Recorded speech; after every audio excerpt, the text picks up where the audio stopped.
काही बोललास का? नाही.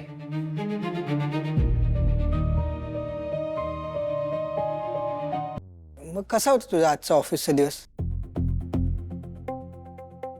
बापरे, चक्क ऑफिसची चौकशी करतोयस. नाही म्हणजे तू दुसरीकडे कुठे जात नाहीस ना? नाही ना? ऑफिस, तिथून क्लब आणि मग घरी. कुठे गेला होतास का बाहेर ऑफिसच्या मीटिंगसाठी? का रे, काय झालं? नाही, ईशानचा फोन आला होता. तो बोलला की तू म्हणजे त्याने तुला लालबाग एरियामध्ये बघितलं. मला? एक्झॅक्टली. मी पण हेच बोललो त्याला, कसं पॉसिबल आहे दादा आणि लालबाग एरिया? तेच तर. बाकी तू बरा आहेस ना? मी बरं आहे. गौतम, आय नो तुला याविषयी बोलायचं नाहीये, पण कधीतरी कोणाशी तरी बोलावंच लागेल ना. कधी कधी आपला गैरसमज होतो. समोरचा व्यक्ती आपल्यावर प्रेम करेलच असं नाही ना. मे बी समोरचा व्यक्ती आपला गैरफायदा घेत असेल. ए नाही दादा, गैरफायदा असं काही नाही दादा. अरे, दोघेही जागे आहेत? गोळ्या घेतलास ना? झोपला नाहीस अजून? नाही, जातोय, झोपायलाच जातो. Good night. Good night. असं काय हा?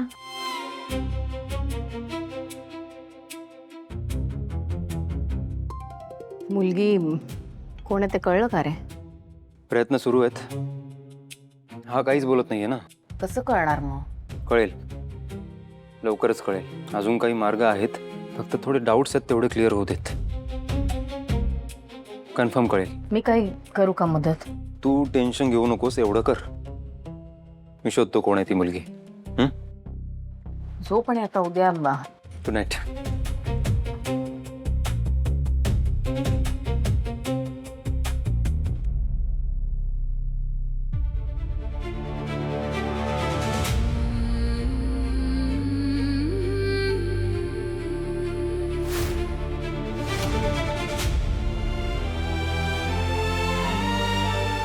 तुला इथे का आणलंय आणि तुझ्यामुळे काय झालंय ना ते तुला चांगलं माहितीये. काय झालंय माझ्यामुळे? पण तू मला ओरडायला लावू नकोस हा. सगळे जागे होतील आणि सगळ्यांना सगळं समजेल. आणि हा हा हा असा भोळा चेहरा माझ्यासमोर नको करू. हा, सांग ना, सतत कोणाशी तू फोनवर बोलत असतेस? लवकर सांग. मैत्रिणीशी बोलत असते, अजून कोणाशी बोलणार? रेवाचा कॉल आला होता.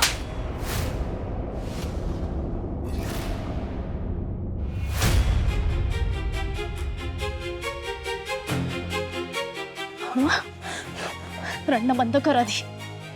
खोटं बोलणं बंद कर. तुला काय वाटलं ग? हा, कोणाला काहीच कळणार नाहीये. मला सगळं समजलंय. हा, सगळं. तू आणि तो गौतम, तुमचं अफेअर चालू आहे ना?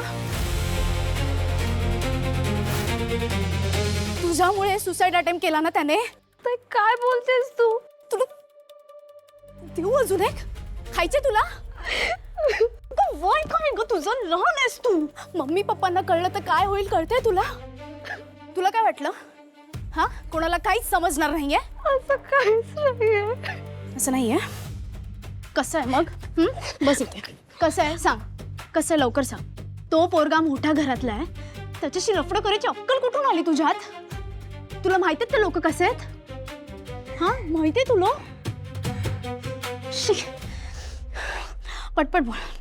खरं खरं सांग मला, हे कधीपासून चाललंय तुझं? असं काहीच नाहीये. तुला अजून पण खरं नाही बोलायचं? उठव मम्मी पप्पांना. नाही तुला तेच पाहिजे ना? ताई, खरं हेच आहे की माझं गौतम सोबत अफेअर नाहीये.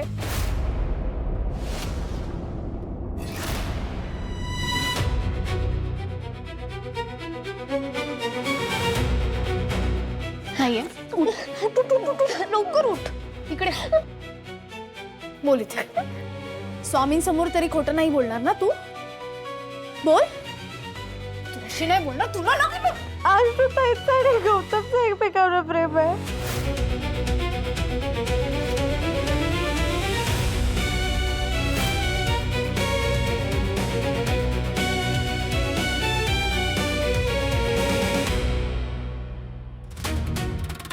हा गौतम काही बोलत नाहीये.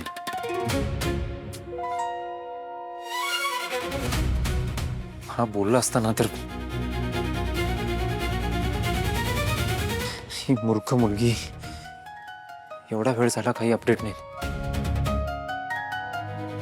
बहिणींशी बोलली असेल की नाही?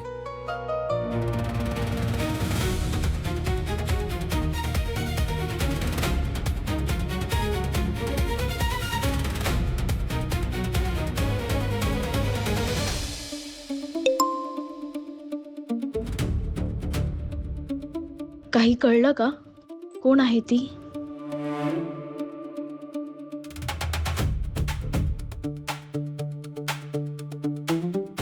अनु, खोटं बोलतेस ना तू? हा, बोल ना, खोटं बोलतेस ना? आशुताई शक्यच नाही. अगं तिचा साखरपुडा तिला नव्हता करायचा तो साखरपुडा आणि तिला ते लग्न पण नाही करायचंय. तिचं गौतमवर प्रेम आहे आणि गौतमचं तिच्यावर प्रेम आहे. तू बघितलं नाही का ती किती उदास उदास असते ते? मला हे सगळ्यांना साखरपुडा व्हायच्या अगोदरच डाऊट येत होता. आणि मग साखरपुड्याच्या दिवशी असं समजलं की गौतम हॉस्पिटलमध्ये ऍडमिट आहे. मग तुम्ही सगळेजण हॉस्पिटलमध्ये गेलात तेव्हा मी आणि आशुताईच होतो घरी. तेव्हा मी तिला सारखं सारखं विचारत होते, तेव्हा कुठे तिने मला सगळं सांगितलं.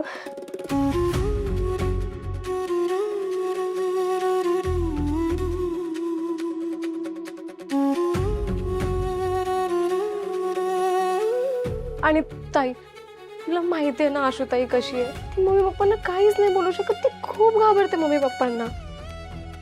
आणि तुला माहिती आहे का, तिने गौतमला बोलली सुद्धा की मला विसरून जा. त्याने तर डायरेक्ट सुसाईड करायचा प्रयत्न केला. आशुताई आहे ना, फुल अडकली आहे. आणि तर ती मला बोलते की कोणाला काही बोलू नको म्हणून मी गप्प बसलीये. आणि ताई, मी तर दोघांना बघितलंय. आम्ही हॉस्पिटलला गेलेलो त्याला बघायला आणि त्याचाच मला सारखा फोन येत असतो. त्या दोघांचं एकमेकांवर खूप प्रेम आहे आणि तो खूप चांगला मुलगा आहे ताई. आशुताई जर ना दुसऱ्या मुलासोबत लग्न झालं ना तर ते चांगलं नाही होणार. ती सगळ्यांसाठी मन मारते, पण तिला पण तर हक्क आहे ना जगायचा. तिचं पण तर आयुष्य आहे.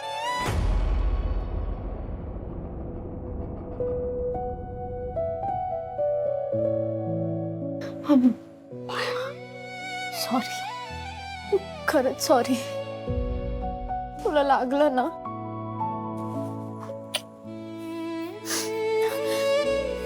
आता फक्त आशुताईला सांगू नको की मला सगळं कळलंय म्हणून. जा झोप जा. तू मम्मीला नको सांगू हे. नाही, आत्ता तरी नाही सांगणार.